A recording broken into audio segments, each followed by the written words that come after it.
क्यों मध्य प्रदेश को हिंदुस्तान या भारत का दिल कहा जाता है? कि मध्य प्रदेश की स्थापना कब और कैसे हुई? जो नया मध्य प्रदेश बना, हाँ। जो 1 नवंबर 1956 को अस्तित्व में आया, 1954 में जस्टिस फजल अली की अध्यक्षता में, जस्टिस फजल अली जी उनकी अध्यक्षता में राज्य पुनर्गठन आयोग बना। राज्य तय पुनर्गठन किया गया कि भाषावार प्रांतों की संरचना की जाए। मध्य प्रदेश बनने से पहले इस क्षेत्र में कौन कौन से राज्य प्रांत मुख्य रूप से थे? मध्य प्रदेश जिन 4 घटक इकाइयों से बना है, जी उनमें सबसे बड़ी इकाई थी मध्य प्रांत। मध्य प्रांत। हाँ, सीपी एंड बरार, उसकी राजधानी नागपुर में हुआ करती थी। फिर बचा महाकौशल, महाकौशल। फिर एक विंध्य प्रदेश जी जिसमें बघेलखंड के जिले जी और कुछ बुंदेलखंड के जिले। फिर मध्य भारत जिसमें मुख्यतः ग्वालियर और इंदौर, ग्वालियर का सिंधिया राज घराना और यहाँ ये होलकर स्टेट और भोपाल स्टेट। तो भोपाल पार्ट सी स्टेट था, यहाँ राज्यपाल भी नहीं होते थे, यहाँ चीफ कमिश्नर हुआ करता था। ये हिस्से मिलके बने। इसका नाम मध्य प्रदेश ही क्यों रखा? मध्य प्रदेश इसलिए हुआ ना, तो पहले शब्द आपने बोला था देश का दिल, हिंदुस्तान का दिल, हिंदुस्तान के एकदम केंद्र में स्थित है ये राज्य, केंद्र में स्थित। तो इसलिए वो मध्य प्रदेश। मध्य प्रदेश को भारत का हृदय क्यों कहा जाता है? जैसे आपने बताया, इसको थोड़ा सा और इलॉबरेट करें। जी हृदय तो मध्य में होता है, शरीर के मध्य में ही होता है ना। जी एक और चीज है इसमें, जी जो इसकी कुछ विशेषताएं रही हैं। उस समय ये मध्य हिंदुस्तान का सबसे बड़ा राज्य था भौगोलिक दृष्टि से। अब इसकी कुछ विशेषताएं भी थी। जी सबसे बड़ा वन क्षेत्र, जितने सारे जलाशय, नदियां, नर्मदा, ये मध्य प्रदेश में, जिसे कहें नैसर्गिक संसाधनों से भरपूर राज्य। मध्य प्रदेश का जो विघटन जैसे हुआ, कहीं जुड़ा कहीं घटा, 1 नवंबर 2000 को जो घटना घटी है, जिसके अंदर मध्य प्रदेश जो है वो छत्तीसगढ़ से अलग हो गया, या छत्तीसगढ़ मध्य प्रदेश से अलग हो गया। और पहले मध्य प्रदेश जो बहुत बड़ा राज्य हुआ करता था, अब वो कम हो गया। तो अलग राज्य का निर्णय मूल रूप से क्यों लिया गया?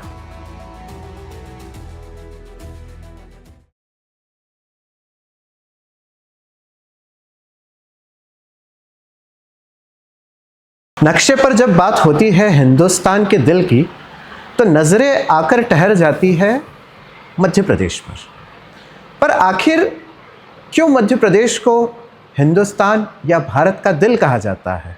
और कैसे मध्य प्रदेश, विंध्य प्रदेश, भोपाल राज्य मिलकर और मध्य भारत मिलकर कैसे ये मध्य प्रदेश बना, कैसे इसे हिंदुस्तान का दिल कहा जाता है, और इससे जुड़ी बहुत सारी अनसुनी बातें हम आज हमारे आज के पॉडकास्ट में उजागर करने वाले हैं।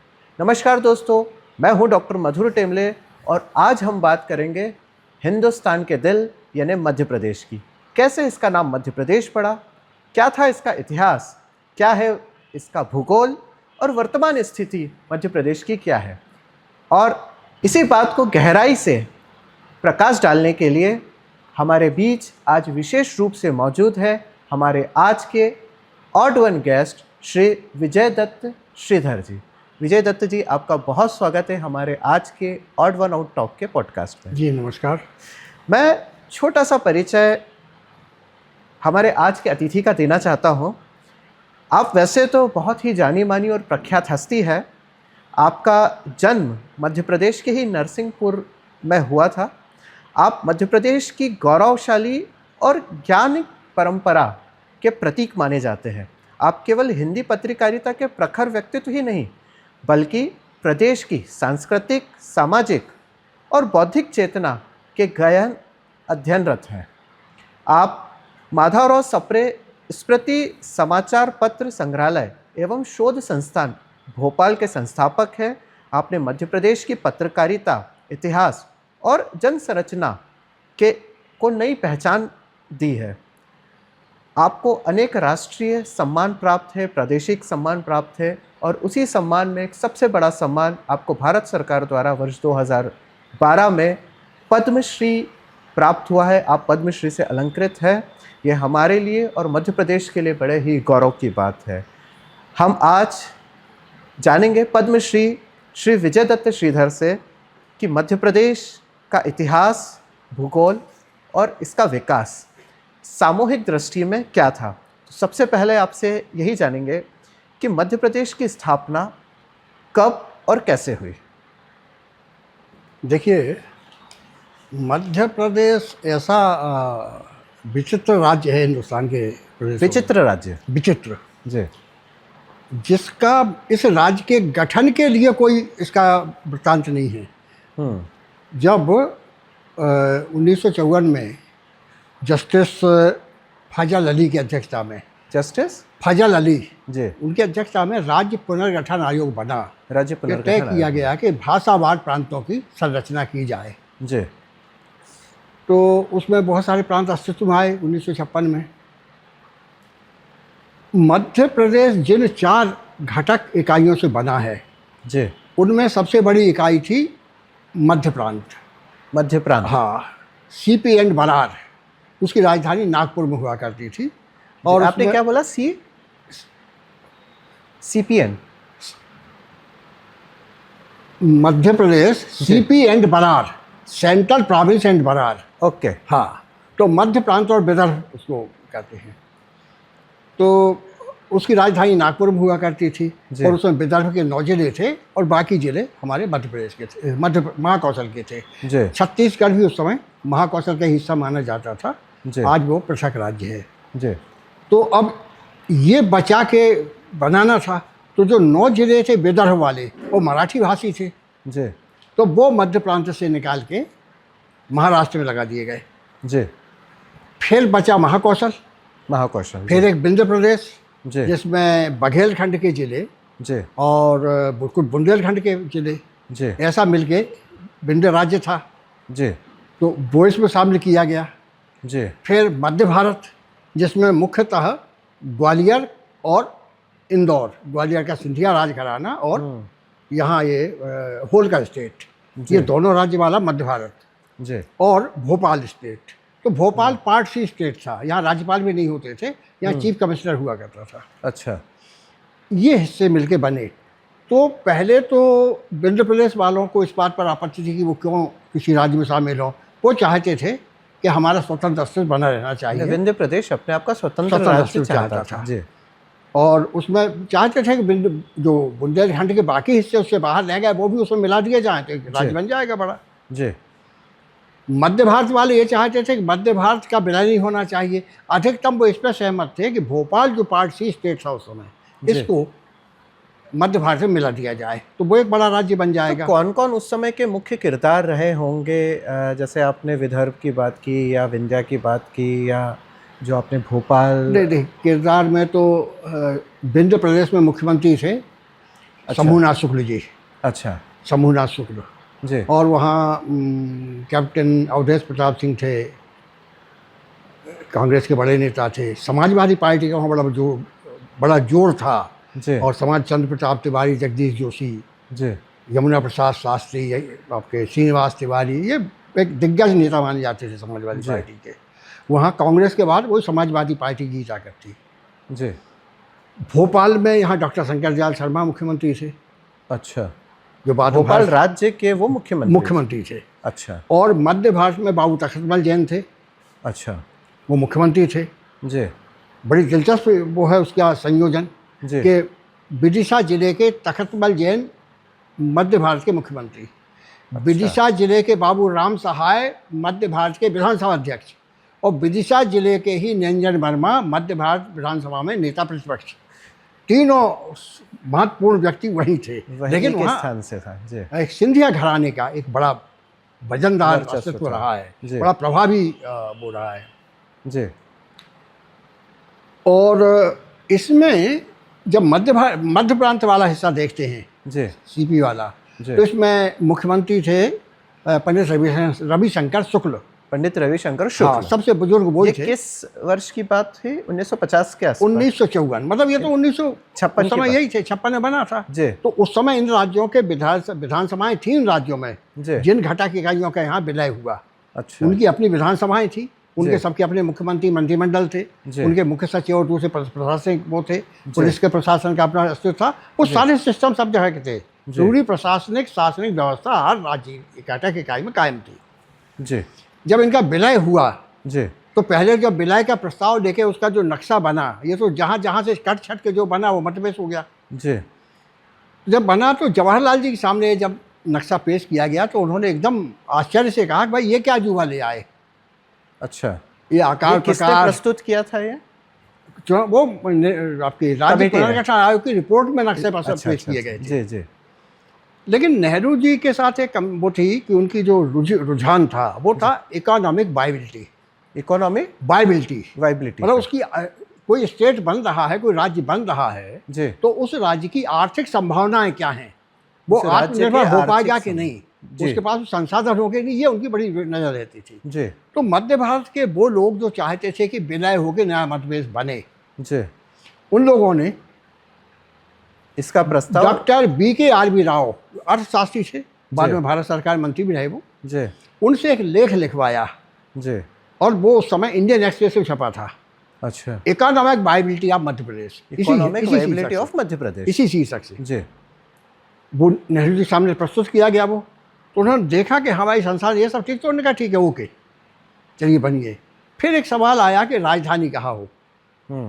जब इनका राज्य पुनर्गठन आयोग ने जबलपुर को राजधानी के रूप में प्रस्तावित किया था, नागपुर से जबलपुर को प्रस्तावित जबलपुर, किया, हाँ। जी लेकिन राजधानी बनी भोपाल, जी, क्योंकि भोपाल लगभग इतने मध्य में था कि उधर मंदसौर जिला और इधर छत्तीसगढ़ तक सब जगह पहुंच हो सकती थी, आसानी से पहुंचा जा सकता हाँ। है, जी दूसरा ये थी परिस्थिति कि जो भोपाल का नवाब था, जी, इसने तो 1949 में, यहाँ 1947 में आज़ादी नहीं आई थी, अच्छा 1947 में नवाब की हुकूमत थी, तो पहले भी थी अंग्रेजों के ज़माने में, अच्छा, तो वो चाहता नहीं था कि यानी भारत का डायरेक्टली इनडायरेक्टली रूलिंग जो होती थी उस यूनियन समय, ऑफ इंडिया, हाँ, भारत संघ में भोपाल रियासत का विलय 1949 की 1 जून को हुआ, अच्छा, यानी 1949 हाँ। 47 और भारत यहाँ की आज़ाद जो हुआ था, मानसिकता थी उसकी वो मुस्लिम लीगी मानसिकता थी, मुस्लिम लीग नवाब, हाँ, भोपाल नवाब की, जी और वो स्वतंत्र राज्य चाहता था जी, कि हम पाकिस्तान से भी दोस्ती, हिंदुस्तान से भी दोस्ती, और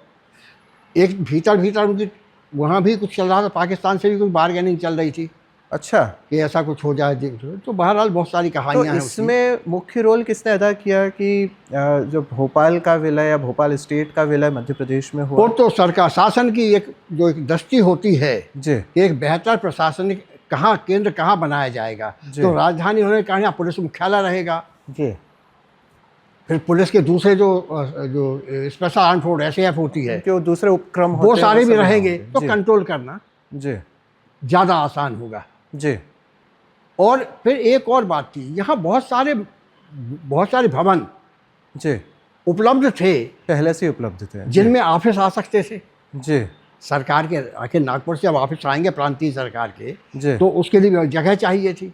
जी, फिर यहाँ एक बड़ा तालाब, बड़ा तालाब था, बड़ा जी, तालाब, जी। ये 5 लाख लोगों को भी पानी पिला सकता है, हाँ, ये भी एक बड़ा मजबूत पक्ष था। जी जी अलग से उसे करने की जरूरत नहीं थी, भोपाल तालाब मौजूद था, जी तो पानी की व्यवस्था हो सकती है। जी स्थान बहुत था नए निर्माण के लिए, जी क्योंकि बहुत छोटा शहर था ये, जी खुला मैदान बहुत था, जंगल जैसे इलाके आसपास बहुत थे, जी तो इस सारी सुविधाएं देखते हुए हुआ कि नहीं भोपाल को राजधानी बनाया जाए। जी। राजधानी बना भोपाल। मध्य प्रदेश बनने से पहले इस क्षेत्र में कौन कौन से राज्य प्रांत मुख्य रूप से थे, जैसे अभी आपने बताया, यही इसका स्पेसिफिकेशन है? हाँ, यही जो नया मध्य प्रदेश बना, हाँ। जो 1 नवंबर 1956 को अस्तित्व में आया, जी आज से लगभग 69-70 साल पहले। जी ये जो मध्य प्रदेश है, जी इसमें जो घटक थे उनमें जैसे विंध्य प्रदेश के जो अधिकारी और कार्यालय थे वो भोपाल आए, जी, फिर वहाँ तो रीवा एक कमिश्नरी रह गई संभाग। निश्चित रूप से, जी यहाँ ग्वालियर और इंदौर में जो कार्यालय थे वो यहाँ आए, जी, उनका जो स्टाफ होता है वो भी यहाँ आया। सब कुछ नागपुर से पूरी राजधानी यहाँ उठ के आई, हम्म। तो ये सब आए, इतना सारा हर जगह अलग अलग स्टाफ आया, तो इनका आपस में सम्मिलन एक बड़ी प्रक्रिया होती है ये। फिर कार्यालय में ये भी सोचा गया कि राजधानी यदि भोपाल को मिल गई है तो जबलपुर को हाई कोर्ट दिया गया। जी मध्य प्रदेश हाई कोर्ट जबलपुर में है, हाँ, मध्य प्रदेश की मुख्य बेंच जो है जबलपुर हाँ, में है, और एक ग्वालियर में है, उसकी बेंच एक इंदौर में 2 है। ब्रांच इंदौर और ग्वालियर में। जी। अच्छा, फिर भू अभिलेख का जो प्रदेश कार्यालय होता है, हाँ, डायरेक्टर लैंड रिकॉर्ड्स, वो इंदौर को मिला। जी जी आबकारी आयुक्त का जो दफ्तर है वो इंदौर को मिला। जी यहाँ इसका सेल टैक्स और दूसरे दफ्तर यहाँ मिले, आपको इंदौर वालों को मिले, श्रम कार्यालय वहाँ मिला, तो फैक्ट्री वाली जगह थी इंदौर। जी। तो इस तरह से एक यानी सभी को कुछ ना कुछ मिला। हाँ, जो भी फिर इसमें पब्लिक सम्मिलित सर्विस हुए। कमीशन राज्य का पब्लिक सर्विस कमीशन उसका भी हेडक्वार्टर इंदौर को मिला। जी जी जी जी तो इस बिल्कुल। तरह से ऐसा किया गया कि सबका समायोजन हो जाए, सबको कुछ ना कुछ मिल जाए, और ऐसा लगे जिन 4 इकाइयों से मिलके बना है। तो असली समस्या तो ये थी, सब विलय तो हो गया है सबका, जी। लेकिन उन्हें भावनात्मक एकता कैसे हो, जुड़ाव कैसे हो, सही जुड़ाव बात। कैसे हो, सामंजस्य समन्वय कैसे हो, जी। पूरी तरह तो आज भी नहीं हो पाया है। हाँ हाँ हाँ, वो तो देखते हैं जब हम अलग अलग हम घटक देखते हैं, उनके लोग मिलते हैं तो अपने अपने हिसाब से बात करते हैं, अपनी भाषाओं में बात करते हैं वो। लोग। जी जी जी, उनकी भावनाएं भी होती हैं सबकी अलग अलग। निश्चित रूप से। तो मेरा अब ये प्रश्न है कि इसका नाम मध्य प्रदेश ही क्यों रखा? मध्य भारत हो देखो, ये तो मध्य प्रांत था, जी तो मध्य प्रांत, इधर मध्य भारत था, हाँ। उधर विंध्य प्रदेश था, तो जी। मध्य प्रदेश सबको मिला के हो गया। तो मध्य प्रदेश इसलिए हुआ ना, वो तो पहले शब्द आपने बोला था, देश का दिल, देश का दिल। जी, हिंदुस्तान का दिल, हिंदुस्तान के एकदम केंद्र में स्थित है ये राज्य। केंद्र में स्थित है ये राज्य, निश्चित रूप से। तो इसलिए वो मध्य प्रदेश। हाँ हाँ हाँ हाँ, ठीक है। तो ये हमने एक छोटी सी जो कहना चाहिए ऐतिहासिक पृष्ठभूमि को थोड़ा सा समझने का प्रयास किया। अब हम थोड़ी सी भौगोलिक और सांस्कृतिक विशेषता मध्य प्रदेश की जो है उसको जानने का प्रयास करेंगे।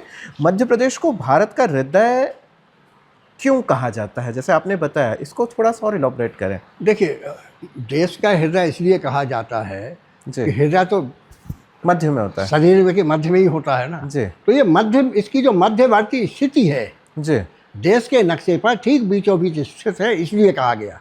जी एक और चीज़ है इसमें, जी जो इसकी कुछ विशेषताएं रही हैं।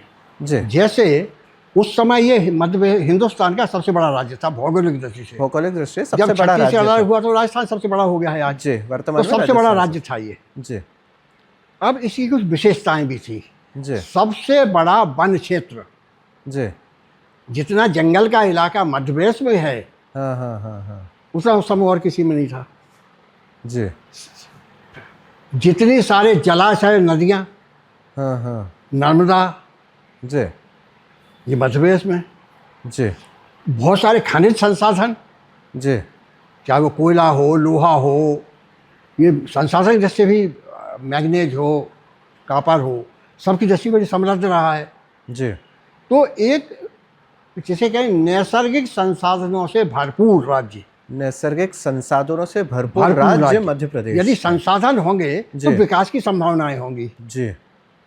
पर्यटन की दृष्टि से देखें तो यहाँ धार्मिक पर्यटन, तीर्थाटन, जी उसमें आपको ओंकारेश्वर मिलेगा, तो उसमें महेश्वर मिलेगा, उसमें महाकाल मिलेंगे, जी अमरकंटक मिलेगा, सब जगह मिलेंगे यहाँ। जी फिर हम प्राकृतिक दृष्टि से, नैसर्गिक दृष्टि से, तो यहाँ आप देख लीजिए, हम यहाँ अमरकंटक बहुत अच्छी जगह है।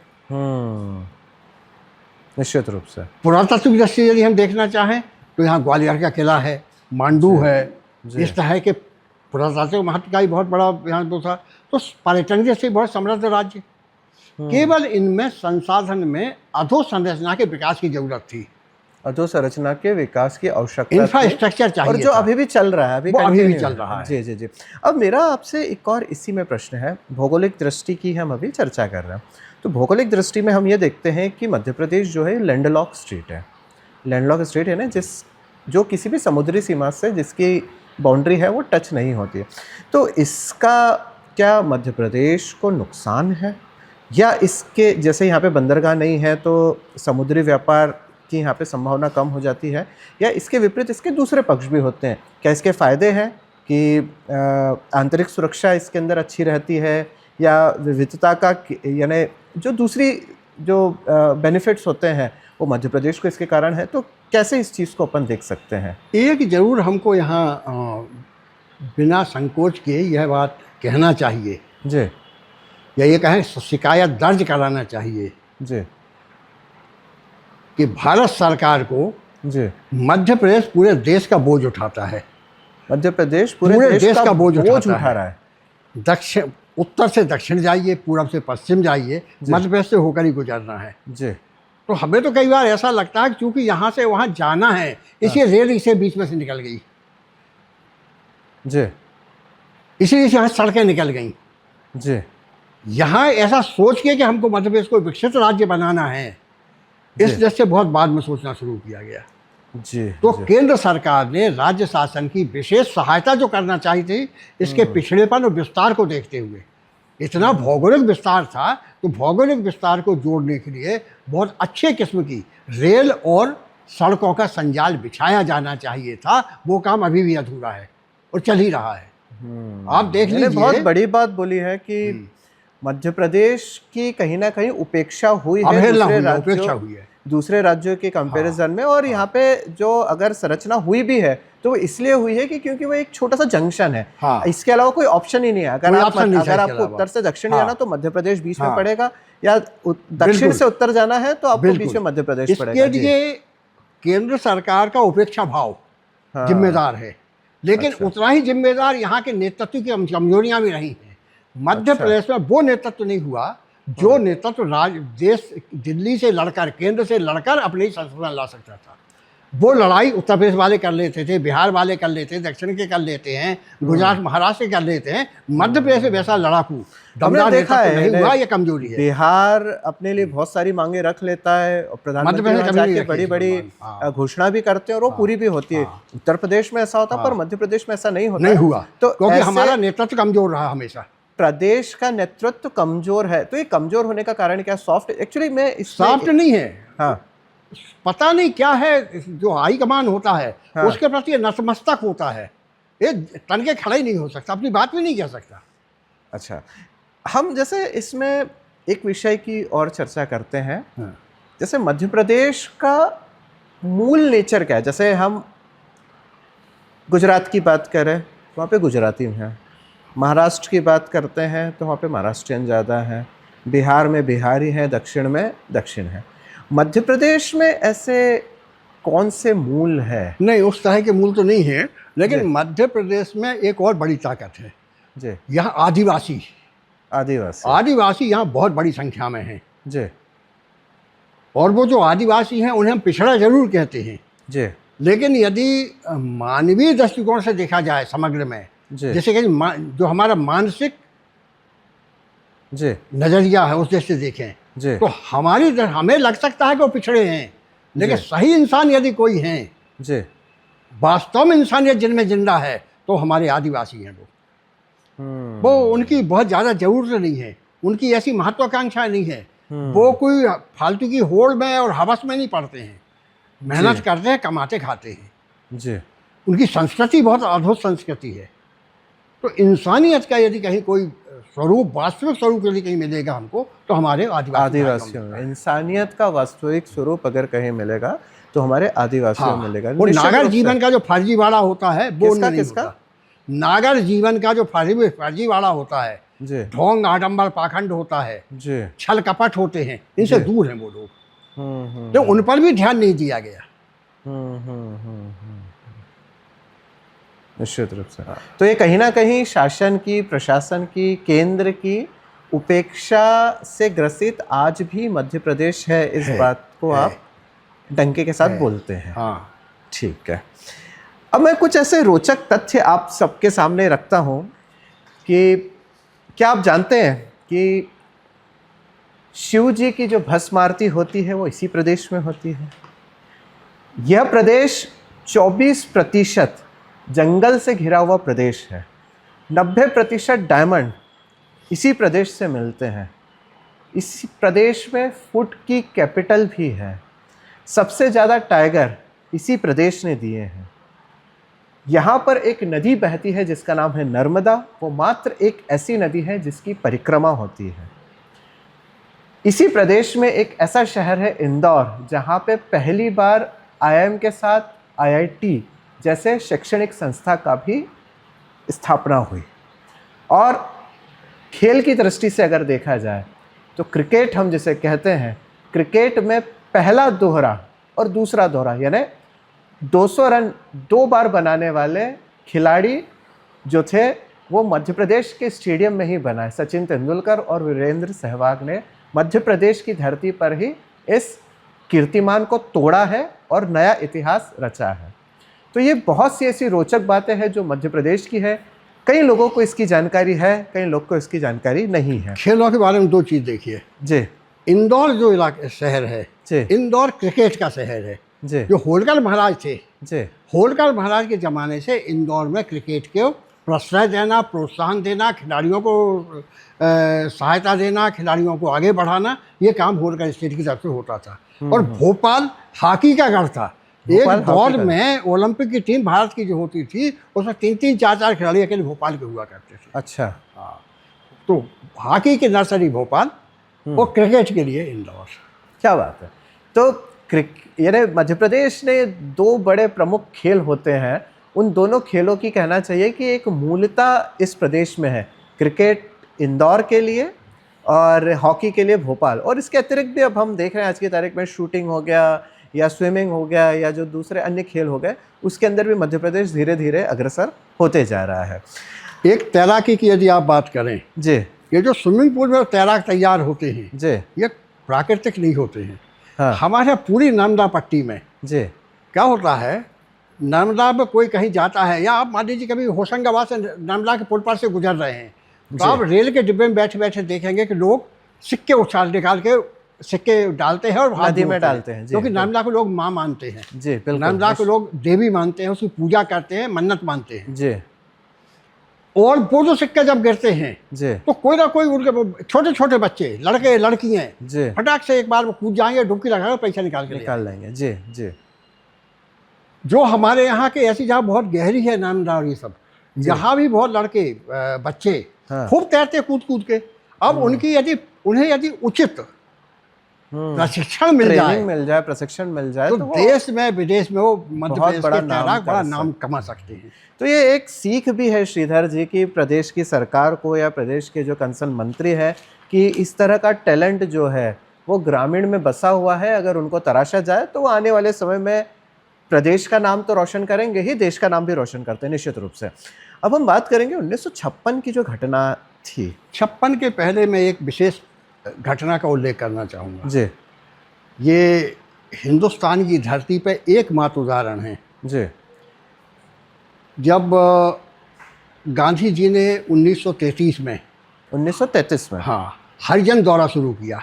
हरिजन दौरा। हाँ, वो आजकल तो हरिजन शब्द वो हो गया है गैर कानूनी, लेकिन इतिहास तो उसे हरिजन दौरा के नाम से जानता है। जी, और वो इसलिए किया था, गांधी जी चाहते थे जी, कि मंदिर के दरवाजे जी, अछूतों के लिए खुलें। जी, गांधी जी चाहते थे कि कुआं और तालाब के जो घाट होते हैं वो हरिजनों के लिए खुलें। वो चाहते थे कि स्कूलों के दरवाजे इनके लिए खुलें। और अस्पृश्यता नाम की जो छुआछूत नाम की जो बीमारी है, जिसका किसी शास्त्र में कोई विधान नहीं है, जी, एक तरह से ये हिंदू समाज का बड़ा भारी कलंक था। जी, अभी भी कुछ हद तक है भीतर, निश्चित रूप से। जी, और ये बहुत निकृष्ट मानसिकता का धोतक है। जी, इससे समाज मुक्त हो, इसके लिए गांधी जी ने अलग जगाई थी, उसको हरिजन दौरा कहा जाता है। जी, उस हरिजन दौरे के तहत, अच्छा गांधी जी महान क्यों थे उसका भी पता इसी से चलता है। गांधी जी पैसेंजर ट्रेन में सफ़र करते थे जी, और तीसरे दर्जे में बैठ के सफ़र करते थे। जी, वो आजकल के जैसे नहीं होते थे, नेता छोटा सा हुआ और वो बड़ी बड़ी भारी गाड़ी लेके दौड़ने लगा। जी, आम आदमी की तरह लंगोटी और आधी धोती पहन ली, आधी ओढ़ ली, हो गई देश उनकी, जी, और एक लाठी। तो जब वो 1 दिसंबर 1933, 1 दिसंबर तारीख ही बता रहा हूँ 1933, जी, 1 दिसंबर 1933 को करेली रेलवे स्टेशन पर पैसेंजर से उतरते हैं। करेली से बरमान घाट जाते हैं, नर्मदा का जहाँ सबसे बड़ा मेला लगता है हर साल मकर संक्रांति पर 1 महीने का। जी, बरमान घाट पर जाते हैं। उस समय ना कच्चा पुल था ना पक्का पुल था, नाव से उस पार जाना पड़ता था। गांधी जी को जाना था अनंतपुरा। जी, ये अनंतपुरा सागर जिले में बड़ी देवरी के पास एक गांव है, जी, जहां उस दौर में स्वतः प्रेरणा से खादी कुटीर उद्योग इसका बड़ा काम कर रहे थे लोग। गुजराती परिवार भी वहाँ बहुत बसे थे, गुजराती परिवार। जी, और ये किसी ने कहा नहीं था तुम ऐसा, वो अपने मन से करते थे और लगभग उन्हें पूरे गांव को आत्मनिर्भर बना दिया था। तो गांधी जी को लगा कि ऐसा अच्छा काम करने वाले लोग को जाके उनकी पीठ थपथपाना चाहिए, उनकी सराहना करना चाहिए। जी, तो अनंतपुरा जाना था, तो करेली से मोटर से गए वो बरमान घाट। वहाँ से नाव से वो नर्मदा पार करके जाते दूसरी तरफ और फिर अनंतपुरा जाते। जी तो वहाँ जो ढीमर मल्ला है, उत्तर प्रदेश में गंगा तट पर केवट होते हैं, जी। नर्मदा तट पर वो काम ढीमर करते हैं। केवट और यहाँ धीमर करते हैं। ढीमर, ठीक है। तो वो एक ढीमर था नई उम्र का, वो उसने कह दिया कि हम तो नहीं उतारेंगे, पहले हम आपके पाँव धोएंगे। पैर पखारे जैसे केवट ने राम के केवट पाँव ने पखारे राम के थे, पखारे थे जी। तो बिल्कुल वैसा ही दृश्य उपस्थित हो गया। अच्छा। अब लेकिन गांधी जी कोई ढोंगी तो थे नहीं, वो तो एक परम वैष्णव थे जी। और वो ये कहते थे कि मैं सनातन धर्म में रहता हूँ, राम मेरे आराध्य हैं, कृष्ण मेरे आराध्य हैं। छुपाते नहीं थे, उनमें पाखंड नहीं था धर्म निरपेक्षता वाला। लेकिन उनकी मान्यता ये थी कि हमारे धर्म को हम मानते हैं, दूसरे अपना धर्म मानते हैं, कोई फर्क कुछ नहीं है, ना कोई छोटा है ना कोई बड़ा। जी। ये उनका आचरण था जी। तो गांधी जी के मन में एक दुविधा जगी जी कि नर्मदा को हम माँ मानते हैं जी, नर्मदा की पूजा करते हैं, तो नर्मदा के जल से पाँव कैसे धुलाएं, ये तो पाप हो जाएगा। नर्मदा तट पर जगह जगह सन्यासी बसते हैं। अच्छा। बड़े बूढ़े लोग हैं, बड़े रईस हैं, अब उन्होंने कहा अपने बच्चों को सौंप दी खेती किसानी धंधा, और जाके वहाँ एक छोटी कुटी बना ली और उसमें जाके भगवान भजन करना, स्वाध्याय करना, शास्त्र पढ़ना, यही करते हैं वो। तो एक बुजुर्ग सन्यासी ने उनको सलाह दी, गांधी जी आप ऐसा करिए कि पहले आप नर्मदा मैया की पूजा कर लीजिए, उससे आपका धर्म हो गया जी, और फिर उसको बेचारे को उसको अपना काम करने दीजिए जी, मल्लाह को। ऐसा ही हुआ और गांधी जी के वहाँ पाँव पखारे गए नर्मदा जल से, और पाँव पखारने के बाद वहाँ जितने लोग उपस्थित थे मैं वहाँ जी, उन लोगों को उसका चरणामृत बटा प्रसाद के तौर पर। ये जो गांधी जी के साथ जो व्यवहार हुआ जी, जिस तरह से उनके पाँव पखारे गए, हाँ, और उस दौर में कोई मीडिया नहीं था, अखबार भी बहुत गिने चुने थे, सब जगह जाते नहीं थे, इंटीरियर में जाते ही नहीं थे।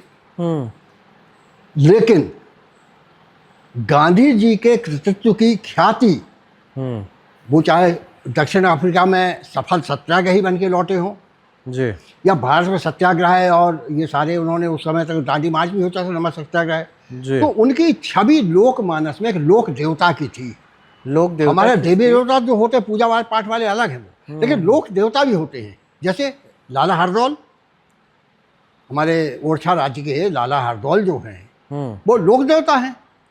हमारे यहाँ बुंदेलखंड में शादी का पहला निमंत्रण पत्र हरदौल के चबूतरे पर चढ़ता है, वो लोक देवता। ऐसे गांधी की छवि एक लोक देवता की हो चुकी थी, ये इस बात का प्रमाण है। अरे उनके जो चरण पखारे और उसका जो प्रसाद वितरण हुआ चरणामृत, और उस चरणामृत को हाँ, सभी जगह वितरित किया गया। अब उसमें हमने कैसे पता चला, ये मेरे पिताजी पंडित सुंदरलाल श्रीधर, वो सामान्य कार्यकर्ता, उसमें छोटे उम्र थी उनकी, तो 10 लड़के चुने गए थे कि गांधी जी की मोटर करेली से बरमान धीरे धीरे जा रही थी, तो गांव लोग उन्हें दर्शन करने के लिए इकट्ठे हो जाते गांधी जी देखने के लिए, तो ये कहीं गाड़ी मोटर के पास ना आ जाएं। तो 5 लड़के इस तरफ 5 लड़के उस तरफ लाठी लेके बड़ी बड़ी, तो लाठी कैसी कि एक हाथ ऐसा पकड़ा, एक हाथ ये पकड़ा है, तो जैसे कहते हैं वो बैरिकेड बन जाता है, हाँ हाँ ऐसा। तो गांधी जी बड़े विनोदी भी थे, तो उन्होंने कहा भी इनके अब इशारा करके नौजवानों की कि ये हिफाजत है कि हिरासत है। तो मेरे पिताजी उन स्वयं सेवकों में से एक थे। मेरी हिफाजत है कि हाँ, मेरी हिरासत हिफाजत है कि हिरासत है। बहुत सुंदर। तो हमारे पिताजी ने हमको ये बात बताई थी, तो हमने उनसे पूछा, वो फ्रीडम फाइटर से जेल गए जी, और बाद में उन्होंने राजनीति से नमस्ते किया। गांधी नहीं चाहते सब के सब राजनीति में जाएं, और उन्होंने खादी, ग्रामोद्योग, छुआछूत हटाने का ये जो राष्ट्रीय गांधी के कार्यक्रम थे, इसके लिए अपना जीवन समर्पित कर दिया, और महाकौशल में वो यही अलग जगाते रहे जी। तो उन्होंने कहा कि उस समय 2 लोग साथ में आए थे, एक तो ब्योहार राजेंद्र सिंह जो मध्य प्रदेश हरिजन सेवक संघ के अध्यक्ष थे उस समय जी, और सेठ गोविंद दास जी, कांग्रेस के बड़े नेता थे वो जी। तो इनकी डायरी में कहीं ना कहीं ये बात मिलेगी, तो मैंने फिर देखा तो इनकी डायरी में ये बात है, तो मतलब घटना ये प्रामाणिक थी, उसका कोई ऐसा भी नहीं था जैसे आजकल लोग फोटोग्राफर लेके चलते साथ में, अब तो खुद ही खींच रहे थे वो सेल्फी वेल्फी। लेकिन हमने फिर उनके बताए हुए विवरण के आधार पर एक चित्र बनवाया, और वो चित्र वहाँ लगा हुआ है सामने। अच्छा, वो चित्र वही है गांधी जी का।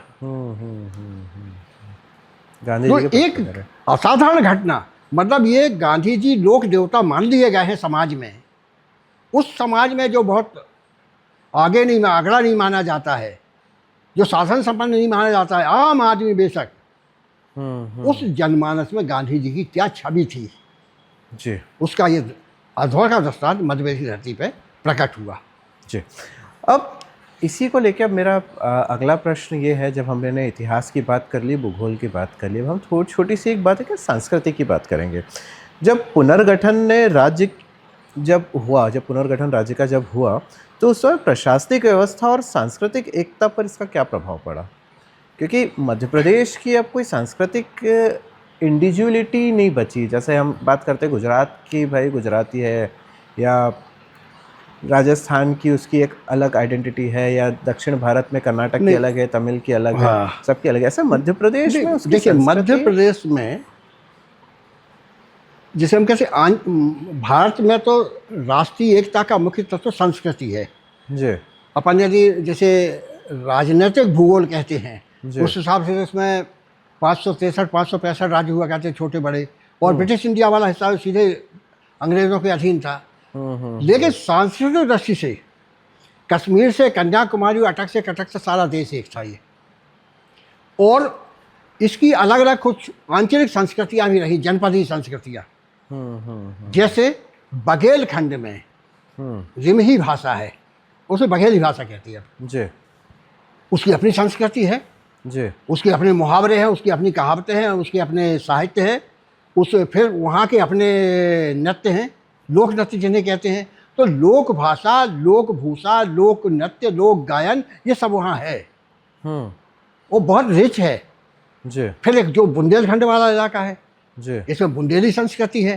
बुंदेली संस्कृति बहुत ही महत्वपूर्ण संस्कृति है। तो बुंदेली भाषा, बुंदेली संस्कृति, वहाँ का रहन सहन, वहाँ खान पान, वहाँ के कपड़े, वस्त्र विन्यास, वहाँ के आभूषण, वहाँ के नृत्य, भाई जैसे नाई नृत्य बड़ा प्रसिद्ध है, बुंदेलखंड का है। अच्छा।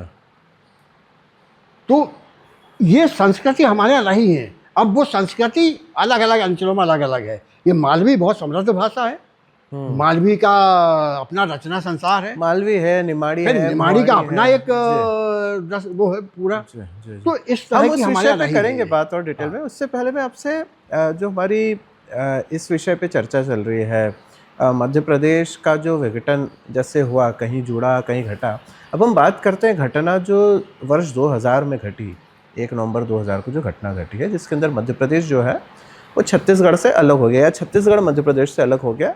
और पहले मध्य प्रदेश जो बहुत बड़ा राज्य हुआ करता था, अब वो कम हो गया। तो अलग राज्य का निर्णय मूल रूप से क्यों लिया गया? देखिए, प्रशासनिक कसावट भी एक इसकी कसौटी होता है। अच्छा। दूसरा, इसमें राजनीतिक ज़रूरतें, हमेशा ऐसे बड़े फैसले होते हैं तो राजनीतिक ज़रूरतें भी उसमें। हम मध्य प्रदेश के दृष्टिकोण से बात करें तो जब मध्य प्रदेश था तो यहाँ के इलाकों में क्या स्थिति बनती थी कि महाकौशल और छत्तीसगढ़ ये कांग्रेस के प्रभाव वाले राज्य, इस वो था भूगोल। अच्छा। और मालवा मध्य भारत वाला था यहाँ जनसंघ। जनसंघ के पहले यहाँ हिंदू महासभा का वर्चस्व हुआ करता था।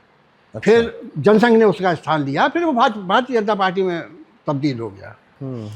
तो पहले ये होता था कि यदि मान लो मध्य भारत वाले इलाके से जनसंघ के ज़्यादा एमएलए जीत गए तो छत्तीसगढ़ और महाकौशल मिलकर उसकी भरपाई करते थे, सरकार कांग्रेस की बन जाती थी। ये यथार्थ था एक। अब इसके बाद ये हुआ कि नहीं भाई, यदि थोड़ा सा वो कर दिया जाए तो ठीक बनेगा। तो अब छत्तीसगढ़ अलग हो गया, मध्य प्रदेश अलग हो गया, वही उत्तराखंड का हुआ और उत्तर प्रदेश का हुआ, वही झारखंड और बिहार वही 3 राज्य बने थे सन 2000 में। जी जी। लेकिन कोई बहुत उत्तराखंड में एक आंदोलन चला था, झारखंड में भी एक आंदोलन चला था, वैसा कि प्रबल आंदोलन मध्य प्रदेश छत्तीसगढ़ में नहीं चला था। हाँ। लेकिन छत्तीसगढ़ के लोग भी चाहते थे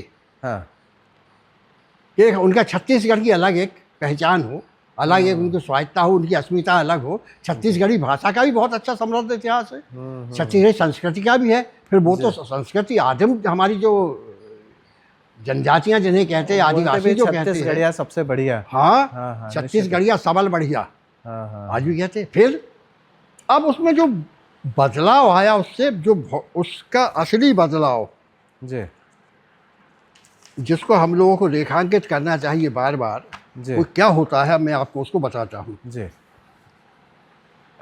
आप देखिए, छत्तीसगढ़ अलग बना तब जी झाड़ू राम देवांगन और तीजन बाई, इनकी जो पंडवानी, विश्वविख्यात पंडवानी पंडवानी, एक लोक नाट्य जैसा है ये। अच्छा ठीक है और तीजन बाई, उसको तो पद्म विभूषण मिला, जी झाड़ू राम को पद्मश्री मिला, अंतर्राष्ट्रीय ख्याति के कलाकार हैं ये। अब वो मध्य प्रदेश की नहीं रही। भिलाई का इस्पात संयंत्र, कोरबा के बिजली घर, बेला डीला का लौह भंडार, ये मध्य प्रदेश के नहीं रहे। कुटुमसर की गुफाएं, कुटुमसर में जो पहाड़ी गुफाएं हैं, एक अद्भुत वहाँ है। एक गुफा तो वहाँ ऐसी है कि यदि उस पत्थर को आप तबले की तरह उसको थाप देंगे तो उससे ध्वनि निकलेगी तबले की थाप, तबला जैसा बज रहा है। अच्छा क्यों, वाद्य वही है तबले के, हाँ, लेकिन ढोलक की तरह यदि बजा देंगे उसको तो वो ढोलक की तरह वो करेगा। बजेगा। यदि आप उसको मृदंग की तरह बजाएंगे तो मृदंग की आवाज़, और नगाड़े की तरह नगाड़े की जैसी आवाज़ होती है। अच्छा। एक अद्भुत प्राकृतिक। कहाँ पर है? कुटुमसर की गुफा रायगढ़ जिले में। अच्छा अच्छा। तो एक विचित्र स्थिति है। फिर वो ऐसे तो डंडक वन के जो राम का जो पथ है वो भी वहीं से, हाँ, छत्तीसगढ़ में वो ही है। चित्रकूट से ऐसा। अच्छा, जी। फिर देखें आप, चित्रकूट का प्रपात, चित्रकूट है वो, चित्रकूट नहीं है, चित्रकूट का प्रपात, पूरी की पूरी इंद्रावती नदी वहाँ ऐसी गिरती है। अद्भुत दृश्य होता है उस प्रपात का। ये बस्तर जिले में है। जी फिर रायगढ़ का कोसा, बस्तर का काष्ठ शिल्प, बस्तर में जो लकड़ी की प्रतिमाएं बन के आती हैं और दूसरी चीज़ें वहाँ की बनती हैं, बहुत अद्भुत हुआ करती हैं। जी रायगढ़ का कोसा बड़ा प्रसिद्ध है, कपड़ों में उसकी बड़ी ख्याति है। बिल्कुल। फिर आप देखेंगे वहाँ भौरम देव का मंदिर। किसका? भौरम देव का मंदिर। अच्छा। फिर वहाँ जैसे हम जगन्नाथपुरी की रथ यात्रा को याद करते हैं, वैसे छत्तीसगढ़ का दशहरा, बस्तर का दशहरा, इसे सारी दुनिया में प्रसिद्धि मिली हुई है। अच्छा। हाँ, बहुत बड़ा मशहूर चीज़ है वो। अब ये सारा आप देखेंगे। अब इसमें हमको एक स्थान विशेष रूप से देखना चाहिए, भिलाई। जी। भिलाई में पहला जो भारत के आधुनिक तीर्थ है, जिन्हें पंडित जवाहरलाल नेहरू आधुनिक तीर्थ कहते हैं, वो भिलाई है। भिलाई की विशेषता क्या है? जी। वहाँ पता तरह तरह के जगह जगह से लोग आके उसमें नौकरी करने लगे, तो एक लघु भारत का स्वरूप बन गया उसका। जैसे जमशेद टाटा वाला है, वैसे भिलाई भी माना जाता है। बिल्कुल। तो भारत की आत्मनिर्भरता के प्रतीक बना। बेला डीला में तो लोहे का पहाड़ है, वहाँ लोहा ऐसा होता है, आपको इतना सा ढेला दिखेगा, अपन को लगेगा माटी जैसी पड़ी, आप उठाओगे तो आपको तकलीफ हो जाएगी, वो 5-7 किलो वजन होगा उसका। तो ये जो सारे दृश्य है, वहाँ की पहाड़ी मैना, बस्तर के जंगल, वहाँ की पहाड़ी मैना, जी, ये सब हमारे नहीं है। 31 अक्टूबर 2000 तक हमारे थे, क्योंकि मध्य प्रदेश और छत्तीसगढ़ की साझा संपत्ति थी ये। हाँ, ये बड़ी महत्वपूर्ण चीज़ें जो है, हाँ, मध्य प्रदेश का कहना चाहिए हिस्सा है। और 1 नवंबर 2000 को ये जी जी हमसे अलग हो गया। जी जी जी जी। तो अब इसके मेजर अर्थव्यवस्था पे मध्य प्रदेश की क्या असर पड़ा है? देखिए, 2000 के नवंबर में अलग हुआ ये। जी। जो हमारा सारा विद्युत उत्पादन का जो हमारा क्षेत्र था मध्य प्रदेश का उस समय, वो छत्तीसगढ़ में चला गया। तो मध्य प्रदेश को विद्युत की कमी, शॉर्टेज, उसका शिकार हुआ।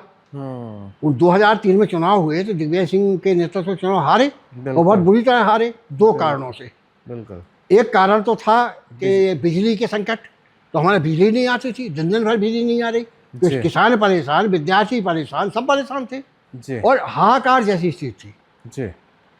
और दूसरी चीज़ थी हार का कारण सड़कें, रोड। बिल्कुल। उस समय केंद्र सरकार से मध्य प्रदेश के हिस्से में जो आता था टैक्स का पैसा, वो उस समय के जो फार्मूले थे, तो शायद 18-20% आता था। जब मनमोहन सिंह जी प्रधानमंत्री बने तब जो नए फार्मूला लाए, उसमें 40-42% हो गया। तो वो जो आर्थिक संसाधन एकदम सिकुड़ गए, तत्काल कोई गुंजाइश नहीं बची। यहाँ कांग्रेस सरकार थी, दिल्ली में भारतीय जनता पार्टी की सरकार थी। तो अंततः सड़क और इनकी कोई, हम लोग इसकी मध्य प्रदेश में इसका कोई वैकल्पिक व्यवस्था ठीक से नहीं हो पाई, संसाधन नहीं जुटे, और उसका परिणाम उस समय की सरकार को अगले चुनाव में भुगतना पड़ा। बिजली हो गया, चावल हो गया, चावल का उत्पादन चावल मध्य धान प्रदेश का से कटोरा ही कम था हो गया। वो। बिल्कुल, धान का कटोरा कहा जाता है छत्तीसगढ़ का, निश्चित रूप से। तो अब हम बात करते हैं मध्य प्रदेश की सांस्कृतिक अर्थव्यवस्था और उसकी नई पहचान की। तो मध्य प्रदेश की प्रमुख सांस्कृतिक विशेषताएं कौन कौन सी हैं? मध्य प्रदेश के अपने जो वो है निमाड़, मालवा, बुंदेली, ये संस्कृतियां हैं, वो जी। संस्कृतियां अपनी अपनी जगह पर भरपूर समृद्ध है। जी। और उनका जो व्याप्ति है वो केवल प्रादेशिक नहीं है, वो राष्ट्रीय स्तर पर भी है और बाहर भी है। जी। बाहर भी हमारे यहाँ के लोग जाते हैं। जी। आखिर हम लोग उनको क्या नाम है, हबीब तनवीर, वो छत्तीसगढ़ के ही थे, लेकिन उन्होंने सारा काम यहाँ मध्य प्रदेश में किया। वहाँ तो किया ही, लेकिन मध्य प्रदेश में ये यहाँ उन्होंने काम किया। यहीं से बाहर निकले। फिर उन्होंने एक बड़ी परंपरा नाट्यकर्म की जो विस्तार जिसका किया, जी, उसका लाभ आज ही मिल रहा है मध्य प्रदेश को मिल ही रहा है। फिर यहाँ एक भारत भवन बना। भारत भवन, जी। भारत भवन कलाओं के घर के रूप में बना। और एक ऐसा दौर था जी। कि यहाँ दिल्ली से ज़्यादा मध्य प्रदेशी गुणगान होता था, क्योंकि मध्य प्रदेश के इसमें जो सांस्कृतिक एक तरह से नई संरचना बनाई गई, उसमें हिंदुस्तान के शीर्षस्थ, चाहे संगीत का हो, चाहे नृत्य का हो, चाहे गायन का हो, ऐसा कोई कलाकार, चाहे वाद्य यंत्रों का हो, ऐसा कोई राष्ट्रीय ख्याति का शिखर व्यक्तित्व नहीं था जिसने भोपाल में आके अपना प्रदर्शन नहीं किया हो, परफॉर्म ना किया हो, और जिन्हें भोपाल में मध्य प्रदेश ने उन्हें राष्ट्रीय स्तर के सम्मान से नवाजा ना हो। हाँ, और उस दौर में ये कहा जाता था कि देश की संस्कृति धानी तो मध्य प्रदेश है। मध्य प्रदेश, वाह, ये रहा है हमारे बिल्कुल यहाँ। सही। आज भी हम देखें, हाँ, संस्कार आज भोपाल को लोग संग्रहालय के शहर के रूप में जानते हैं। निश्चित रूप से। पहले कभी यहाँ पुरातत्व का संग्रहालय होता था, राज्य संग्रहालय। सही बात। आज जनजातीय संग्रहालय बहुत अच्छे हैं। आज इंदिरा गांधी राष्ट्रीय मानव संग्रहालय बहुत अच्छी स्थिति में है। निश्चित रूप सारे देश विदेश में। यहाँ एक प्राणी विज्ञान संग्रहालय है, प्राकृतिक विज्ञान संग्रहालय, जी, बहुत अपने आप में बहुत बड़ी चीज़ है। एक यहाँ वन प्रबंधन संस्थान है, बहुत महत्वपूर्ण स्थान है वो, जहाँ आप बैठे हैं। ये तो हिंदुस्तान में अपनी तरह का एक ही संस्थान है। सप्रे संग्रहालय से लोग ज्ञान तीर्थ कहते हैं। जी जी जी जी जी। अब इसी में थोड़ा और आगे बढ़ते हैं संस्कृति को लेके कि यहाँ पे प्रमुख बोली जाने वाली जो बोलियाँ और भाषाएं कौन कौन सी हैं? बघेली, बुंदेली, मालवी और निमाड़ी, ये चार। बघेली, बुंदेली, मालवी और निमाड़ी, ये चार हैं। ये चार हैं। अच्छा। और इन चारों का अपना सांस्कृतिक एक व्यापक एक आयाम है जी। और उसकी बहुत सारे जितने भी पक्ष हो सकते हैं, क्योंकि भाषा कोई सिर्फ इतना नहीं होता कि हमने आपसे बात कर ली, आपने हमसे बात कर ली। भाषा तो किसी भी समाज की अस्मिता का प्रतीक होती है, संस्कृति की संवाहक होती है, संस्कारों की प्रदाता होती है। तो भाषा ही संस्कृतियों का उन्मेष कराती है। तो वो उस मामले में बहुत समृद्ध है मध्य प्रदेश। ठीक है, अब हम बात करते हैं, थोड़ा उद्योग से संबंधित बात करते हैं। तो मध्य प्रदेश के प्रमुख उद्योग कौन कौन से लगते हैं आपको? जैसे कृषि हो गया, वस्त्र हो गया, पर्यटन, खनिज। कृषि तो है ही, और आईटी अभी जैसे मूल रूप से मध्य प्रदेश कृषि प्रधान राज्य है। और शुरुआत के दौर में इंदौर जो इलाका था वो कपड़ा मिलों के लिए, और वहाँ का कपड़ा उद्योग जो था जी, और बड़ी अच्छी मिलें हुआ करती थी। बाद में वो नए जमाने के हिसाब से अपने आप को नहीं ढाल पाए, इसलिए वो उद्योग उनका ठप हो गया, बंद हो गए। अन्यथा वो एक बड़ी जाहिर थी। दूसरा, लेकिन फिर एक जगह यहाँ पैदा हुई, ये 1960 और 56 और 60 के बीच की, मध्य प्रदेश में नहीं, 58-60 के बीच की बात है जी। ये तय किया गया, जवाहरलाल जी का लक्ष्य था कि हमें आत्मनिर्भर होना चाहिए हर चीज़ में। तो हमें विद्युत उपकरणों का उत्पादन खुद करना चाहिए, हमें खुद बनाएं जी। और उसके लिए हैवी इलेक्ट्रिकल्स लिमिटेड की स्थापना हुई। मूलतः इसके लिए विदिशा जिले में कोई स्थान देखा गया था, लेकिन मध्य भारत सरकार ने उसके लिए पैसा मांगा, जमीन जो देंगे। डॉक्टर शंकर दयाल शर्मा मध्य प्रदेश भोपाल के मुख्यमंत्री थे, वो इस मामले में बहुत तेज थे। वो गए वहाँ उद्योग मंत्री से मिले, उन्होंने कहा कि आप ऐसा करिए कि आप भोपाल, अपने यहाँ के लोग भोपाल भेजिए अधिकारियों को, और वो जितने जगह पर निशान लगा देंगे वो सारी जगह हमने आपको दी उद्योग के लिए, और उसका हम एक नया पैसा नहीं देंगे, मुफ्त में देंगे आप सारी ज़मीन। तो बैठे बैठा भोपाल, यहाँ भोपाल आ गया भैया HEL। अब उसका नाम BHEL है और भारत उसके हेवी कई इलेक्ट्रिक इकाइयाँ हो गई लिमिटेड। देश भर में। पहले अकेले ही था यहाँ और बहुत बड़ा स्कूल था। उसमें भी कई किस्से हैं। लोग कहते हैं कि कुआं प्यासे के पास नहीं जाता, प्यासे को कुएं के पास जाना पड़ता है। निश्चित रूप से। HEL में जब भर्तियाँ हुई तो अप्रेंटिस भर्ती के गए कि हर ट्रेड के लिए आदमी को ट्रेंड करना है यहाँ, तो उसके लिए यहाँ कोई विज्ञापन निकाल के यहाँ बुला के इंटरव्यू नहीं लिए गए। यहाँ की अलग अलग टीमें बना के पूरे देश भर में घूमी। और एक समय ऐसा था कि हिंदुस्तान के हर जिले का कोई ना कोई आदमी HEL में काम करता था। 19,000 परिवार थे वहाँ। 19,000 परिवार HEL में काम करते थे। अब तो 8-9 हज़ार रह गए हैं और बट गया बहुत सारा। हम्म। तो इनमें मज़ा क्या आता था कि लगभग वो अधिकांश उनमें अविवाहित लड़के होते थे। हॉस्टल में एक एक कमरे में 4-4 रहते थे। तो कोई पंजाबी है, कोई मद्रासी है, कोई तेलुगु है, कोई मलयालम का है, कोई उड़िया है, कोई बंगाली है, कोई गुजराती, कोई वो। तो सब लोग जो मिलके रहते थे तो एक दूसरे से उनका इंटरेक्शन होता था, चर्चा करते थे जी। फिर वो शादी ब्याह हो रही है जी। अब किसी के कोई लड़का यहाँ रह रहा है और वहाँ उसके भाई की या बहन की शादी हो रही है, अपने दोस्तों को ले गया वो। जी। तो उन्होंने देखा कि पंजाबियों में शादी कैसे होती है, गुजरातियों के यहाँ क्या परंपराएं हैं, दक्षिण के क्या रीति रिवाज है। तो कल्चर एक तरह से ये हिंदुस्तान मध्य प्रदेश यही देश का हृदय प्रदेश था। तो भारत हैवी इलेक्ट्रिकल्स की जो उद्योगपुरी थी तो इस देश की आत्मा की धड़कन थी। अच्छा। संस्कृतियों का ऐसा मिलन और ऐसी आत्मीयता वो किसी और प्रदेश में नहीं देखने को कहीं नहीं रही। वाह, बहुत सुंदर। अब थोड़ा सा और आगे की ओर बढ़ते हैं कि विकसित होने वाले शहरों में आपको कौन कौन से लगते हैं मध्य प्रदेश में, विकसित होने वाले शहर और विकसित होने वाले गांव? देखिए अभी तो क्या हो रहा है जी। इंदौर तो है ही। जब नया मध्य प्रदेश बना तो इंदौर पहले स्थान पर था, दूसरे स्थान जबलपुर था जी। अब लेकिन पहले स्थान पे इंदौर, दूसरे स्थान भोपाल आ गया। हाँ। फिर जबलपुर ग्वालियर इनका वो है जी।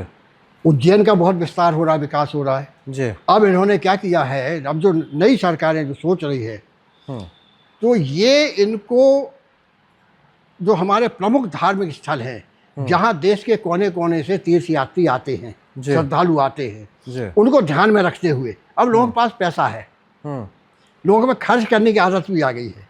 बिल्कुल। अब तो किसान के पास ही पैसा है, वो भी यात्रा करने जाता है। कर रहा है निश्चित रूप से। तो ये क्रय शक्ति बढ़ी है, आमदनी बढ़ी है तो क्रय शक्ति भी बढ़ी है जी। तो अब उन्होंने क्या किया, आपका उज्जैन में एक महाकाल लोक विस्तार कर दिया। महाकाल का मंदिर है जी, जी। वो तो एक जमाने में ये माना जाता था कि दुनिया की काल गणना का केंद्र नाभि स्थल जो है वो उज्जैन है। वहाँ की अपनी घड़ी प्रसिद्ध, आज फिर से वो ये जो वैदिक घड़ी, हाँ मोहन यादव सरकार है इसलिए वैदिक घड़ी का फिर वो किया अपना, तो उसका विकास हो रहा है। वहाँ पहले से कई गुना ज़्यादा आने लगे लोग दर्शन करने के लिए, क्योंकि वहाँ महाकाल लोक के जरिए उन्होंने उस स्थान को एक तरह से तीर्थ के साथ साथ पर्यटन स्थल भी बना दिया। अब जब इतने लोग आएंगे तो उतने होटल लगेंगे, उतने रेस्तरां लगेंगे, उतने ढाबा लगेंगे। फिर वहाँ ये छोटे मोटे जो काम होते हैं, आपके कपड़े धोने वाला भी चाहिए, बाल बनाने वाला भी चाहिए, सब तरह के लोग चाहिए। तो जहाँ सीधा वो मिलता है रोजगार, उस पर आश्रित रोजगार भी होता है, जो उसके कारण दूसरे रोजगार मिलते हैं। कारण हाँ, डायरेक्टली। तो एक हमेशा ये प्रश्न उठता है, जो संत होते हैं, साधु होते हैं, वो इस चीज़ को हमेशा उठाते हैं कि तीर्थ नगरी या जो धार्मिक नगरी, उसको धार्मिक नगरी ही रहने दे, उसको पर्यटन स्थल ना बनाए, क्योंकि पर्यटन बनाने से उसके दूसरे ड्रॉबैक भी होते हैं जो हमको देखने को भी मिलते हैं। जैसे हमने अभी उत्तराखंड में कई तरह की त्रासदी देखी है, तो वो डायरेक्टली इनडायरेक्टली हमने अच्छा भला जो कहना चाहिए आध्यात्मिक स्थल था, उसमें बहुत सारा कहना चाहिए। नहीं, देखिए दो बातें हैं। ये जो जिसे कहते हैं अपसंस्कृति ले जाना, हाँ, या धर्म विरोधी आचरण के उदाहरण मिल जाना, ये अपवाद होते हैं। लेकिन अपवाद के लिए व्यक्ति जिम्मेदार है जी। आदमी यदि गंदा है तो उसे मंदिर में क्या कहीं बिठा दो, वो गंदा ही रहेगा। तो इसकी जवाबदारी जो हमारे साधु संत लोग जो शिकायत करते हैं, उन्हें शिकायत नहीं करना चाहिए। उन्हें अपने ऊपर इतना अनुशासन स्वयं का सरकार या दूसरे नहीं करेंगे इसको। जी। उन्हें अपने ऊपर, अपने आचरण के ऊपर इतने सारे अनुशासन और संयम रखना चाहिए।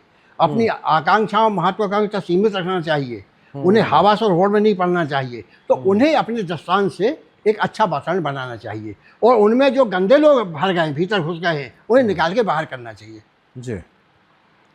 तो हमारे यहाँ महाकाल का हो गया, अमरकंड, ये आपका ओंकारेश्वर में ओमकार हो गया, वो आदि शंकराचार्य का वो बना रहे हैं। हाँ, एक वहाँ आध हो रहा नाम है। बना है। इधर ओरछा जाते हैं लोग, राजा राम राजा, बाकी जगह भगवान राम है, ओरछा में राजा राम है, राजा राम जी। वहाँ का विस्तार हो रहा है। तो सुविधाएं देना पड़ेंगी। लोग यदि आपको आएंगे तो अब लोगों को सुविधाएं चाहिए। सही बात है, बिल्कुल सही बात है। अब हम समाज और भविष्य से जुड़े कुछ प्रश्नों को जल्दी से लेते हैं। युवाओं के लिए मध्य प्रदेश का इतिहास जानना क्यों ज़रूरी है? युवाओं के लिए, युवाओं को मध्य प्रदेश का इतिहास जानना क्यों ज़रूरी है? देखिए, इतिहास तो कहीं के भी लोग उनको जानना चाहिए। इसलिए जानना चाहिए कि इतिहास आपके लिए सबक भी होता है, सीख भी होता है और चेतावनी भी होता है। आप यदि इतिहास जानते हैं तो आपको पता होगा कि क्या हमने अच्छा किया था जिसका अच्छा फल मिला था, वो भी आपके समझ में आए, और कहाँ चूक हुई थी जिस कारण हमारा पतन हुआ था, वो भी आपकी समझ में आए। बहुत सुंदर है ना, सबक, सीख और चुनौती, ये तीनों हैं। ठीक है, अगले आने वाले जो 25 वर्ष हैं मध्य प्रदेश के, उनको आप कैसे देखते हैं?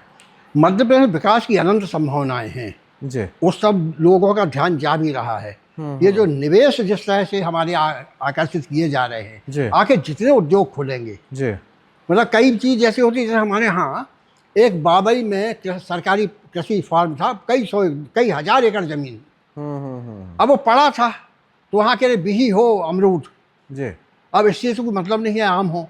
अब उसको उन्होंने नया रूपाकार दिया है, अब वहाँ नए नए उद्यम जा रहे हैं। तो हमारे यहाँ बाकी जो उद्यम है वो उनकी गुंजाइश है, हमारे कृषि आधारित उद्यमों की भी बहुत गुंजाइश है। यदि हम खाद्य पदार्थों का हम यहाँ अपने यहाँ उसको विकास करें, अनाज से खाद्य पदार्थ बनाने का हम उसकी गुणवत्ता पर नियंत्रण रखें जी, तो हमारे यहाँ किसानों को रोजगार का, मतलब किसानी तो सीमित आमदनी होती है, उसके साथ कुछ चीज़ें और जुड़ जाएंगी तो उसकी आमदनी और बढ़ जाएगी। फिर उन्हें नौकरी के लिए गांव से शहर आने की जरूरत नहीं पड़ेगी। बिल्कुल सही बात है। और इसको लेके आपने जो बात बोली, उसको लेके डॉक्टर कलाम और मध्य प्रदेश के ही चित्रकूट के नज़दीक में एक वो थे, बड़े राष्ट्रीय स्वयंसेवक संघ के भी माने थे वो, नानाजी देशमुख करके। नानाजी देशमुख, वो ग्रामीण उसका पुनर्निर्माण का एक बहुत अद्भुत उन्होंने, वो और डॉक्टर कलाम की एक बहुत सुंदर कहना चाहिए एक संधि थी, उस पर उन्होंने काम किया पूरा, PURA। इसका अर्थ था providing urban amenities in rural area. Doctor Kalam और नानाजी देशमुख ने संयुक्त रूप से इस पर प्रयास किया और ये कोशिश की कि शहरी सुख सुविधाओं को अगर गांव में मुहैया करा दी जाए तो गांव में रहने वाला नवयुवक हो या किसान हो या महिला हो, उनको शहर में आने की आवश्यकता नहीं, वो वहीं पे रह के। इसमें दो चीज़ों की ज़रूरत है जी, और इसमें बहुत कठोर प्रशासन की ज़रूरत है जी। हमारे यहाँ क्या होता है, हमारे यहाँ के सारे देश में है वो जी, जिनको नौकरी मिल गई है जी और जो बिल्कुल नियमित हो गए अब जी, तो वो नौकरी में जाना तो हो गया एक बार, अब उन्हें कोई निकाल नहीं सकता जी, वो काम करें या ना करें जी। तो एक वर्ग ऐसा हमारे यहाँ विकसित हो गया है, वो शिक्षक हैं जो पढ़ाएं, स्कूल नहीं जाते पढ़ाने के लिए। कई जगह ऐसे उदाहरण सामने आए कि उन्हें मिला 50,000, उन्हें 5,000 का एक पढ़ा लिखा लड़का लगा दिया, हमारे जाके तुम जाके पढ़ाया करो। ऑफिसों में हम देखते हैं तो लेट लतीफ़ी होती है, पेंडेंसी होती है, फाइल ढेर लग रहे हैं फाइलों के। तो ये जो चाहे शिक्षा हो या प्रशासन हो या उद्योग हो, इसमें तत्परता होना चाहिए। किसी काम में हमारे यहाँ मध्य प्रदेश में जो विकास में देर हुई वो इसलिए हुई कि हमारे यहाँ प्रशासन में वो तत्परता नहीं आई। मेरा अब इसी चीज़ को लेके अब आखिरी प्रश्न ये है, 2047 में भारत एक स्वप्न देख रहा है कि विकसित राष्ट्र बने, विकसित देश बने, तो 2047 में हर प्रदेश अपनी अपनी एक योजना बना रहे हैं, उसमें मध्य प्रदेश की क्या रोल रहेगा? क्या मध्य प्रदेश 2047 तक विकसित हो जाएगा अभी वर्तमान दृष्टिकोण में जिस तरह से मध्य प्रदेश काम कर रहा है? निश्चित रूप से होगा। मध्य प्रदेश में सबसे बढ़िया जो बात है, ये शांत प्रदेश है जी। यहाँ आपको उपद्रव नहीं मिलेंगे मध्य प्रदेश में, निश्चित रूप से अपवाद स्वरूप ही मिलेंगे। जी। तो ये शांत नागरिकों का प्रदेश है। जी। केवल यहाँ एक ही है कि लोगों को हमको एक ऐसे नागरिक में बदलना है, जी। और ये प्रेरणा से होगा। ये कानून से नहीं बनता, नियम से नहीं बनता, ये प्रेरणा से होगा, आचरण से होगा। और ये आचरण कहाँ से आएगा? इसकी गंगा ऊपर से बहेगी। हम यदि मुख्यमंत्री को, राज्यपाल को, मुख्य सचिव को, डीजीपी को, वन विभाग के प्रमुख को कर्मठता से काम करते देखेंगे, हम देखेंगे वो चीज़ों को टाल नहीं रहे हैं, वो ऑफिस में पूरे समय बैठ रहे हैं, वो लोगों से मिल भी रहे हैं, क्योंकि लोकतंत्र है ये। लोकतंत्र में व्यवस्था की असली मालिक यदि कोई है तो जनता होती है, खजाना जनता का है। तो ये उनके प्रतिनिधि बन के, उनके सेवक बन के काम करें, और ऐसा केवल भाषण में ना कहें, ये ऐसा काम करते हुए दिखें। ये विद्यार्थियों को जागरूक करें, विद्यार्थियों को नहीं, हर आदमी को। यदि कोई आदमी 12वीं पास करके और उसको यदि कोई स्किल, उसको कोई कौशल सिखाया जा सकता है, हुनर सिखाया जा सकता है, तो उसे एमए तक क्यों ले जाना चाहिए? करे जिन्हें आगे पढ़ना है तो यूनिवर्सिटियों कॉलेजों की भीड़ भी थोड़ी कम हो जाएगी। फिर हमारा गुणवत्ता, अभी बड़ा दुर्भाग्य है आपके, जब हमारे यहाँ नोबेल पुरस्कार की घोषणा होती है तो हिंदुस्तान 145 करोड़ का देश है, पता नहीं कितने विश्वविद्यालय हैं, लेकिन हमारे यहाँ किसी विश्वविद्यालय में ऐसी कोई प्रयोगशाला, ऐसे कोई वैज्ञानिक नहीं है कि जिन्हें पुरस्कार के लिए नामित किया जाए। जिन भारतीयों को पुरस्कार मिले हैं विज्ञान के और इनके नोबेल, वो बाहर जाकर काम किया तब मिले हैं। 2047 में जब भारत की स्वतंत्रता के 100 वर्ष पूरे होंगे, तब एक समृद्ध विकसित भारत की यदि स्थापना करना है तो उसकी पहली शर्त यह है कि हमें नागरिक बोध जगाने की जरूरत है। एक एक नागरिक जब उसमें अपने कर्तव्य की आहुति डालेगा, तब ये इसका एक छोटा सा उदाहरण मध्य प्रदेश का इंदौर है, जिसने सफाई में अपना दायित्व बोध निभाया, और लगातार 8 बार वो नंबर 1 आ रहा है, और हर बार नए पैरामीटर आ रहे हैं उसमें। एक बात जी। दूसरी बात, हमारे यहाँ सबसे ज़्यादा इन्वेस्टमेंट और ध्यान देने की जरूरत है प्राइमरी एजुकेशन पर।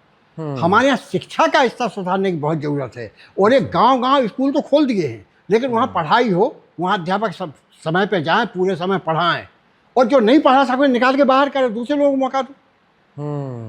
इतनी कड़ाई हो कि यदि कोई स्कूल नहीं जाना चाहता है तो उसे निकाल के बाहर कर दो, टर्मिनेट कर दो आउटराइट। जी। एक विश्वविद्यालयों को ज्ञान विज्ञान का केंद्र बनना चाहिए। ये विश्वविद्यालय इसी नाम होता है ना, यूनिवर्सिटी।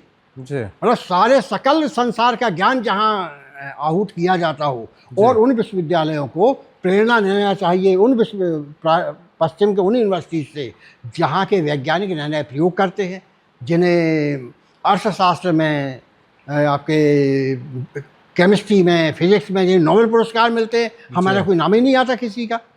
और जो भारत के जिन लोगों को विज्ञान में पुरस्कार मिले हैं, वो हैं जिन्हें बाहर के विश्वविद्यालयों ने या विज्ञान संस्थानों में काम दिया। अब हरगोविंद खुराना यहाँ होते तो असिस्टेंट डायरेक्टर, डिप्टी डायरेक्टर होते, रिटायर हो जाते, और पेंशन के लिए एड़ियाँ रगड़ रहे होते बाबुओं के सामने।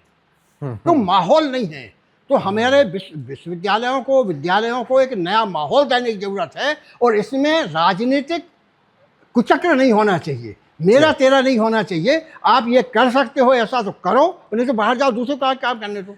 बहुत सुंदर। तो आपने बहुत ही बखूबी से बताया, अगर 2047 तक भारत को विकसित होना है तो उसका मूल है शिक्षा। अगर शिक्षा अच्छी होगी, और शिक्षा के अंदर किसी भी तरह का कोई भी कौतूहल नहीं बरतना चाहिए, भले वो शिक्षक हो या छात्र हो, कि दोनों में कोई भी भेद नहीं होना चाहिए। शिक्षक शिक्षा प्रदान करे, छात्र शिक्षा को ग्रहण करे। इस भाव के साथ अगर हम चलते हैं तो निश्चित रूप से 2047 तक भारत विकसित तो होगा ही, और उसमें एक अग्रणी भूमिका मध्य प्रदेश भी निभा सकता है। तो बहुत ही बखूबी से हमारे आज के odd one guest Shri Vijay Dutt Shridhar जी ने अपनी बात को रखा। आपने इतिहास बताया मध्य प्रदेश का, भौगोलिक दृष्टि बताई, और विकास की दृष्टि से मध्य प्रदेश वर्तमान में क्या कर रहा है और क्या कर सकता है, और आने वाले समय में मध्य प्रदेश क्या करेगा, सभी को बहुत अच्छे से उजागर किया। विजय सर, आपका बहुत धन्यवाद। आपने हमें समय दिया, और बहुत ऐसी जानकारी आपने दी है जो बहुत से लोगों को नहीं है। इन जानकारियों के लिए आपका बहुत धन्यवाद, और हम आशा करते हैं आप मध्य प्रदेश के गौरव के लिए, मध्य प्रदेश के डेवलपमेंट के लिए इसी तरह कार्य करते रहेंगे। आपका बहुत धन्यवाद। चलिए, बहुत बहुत धन्यवाद।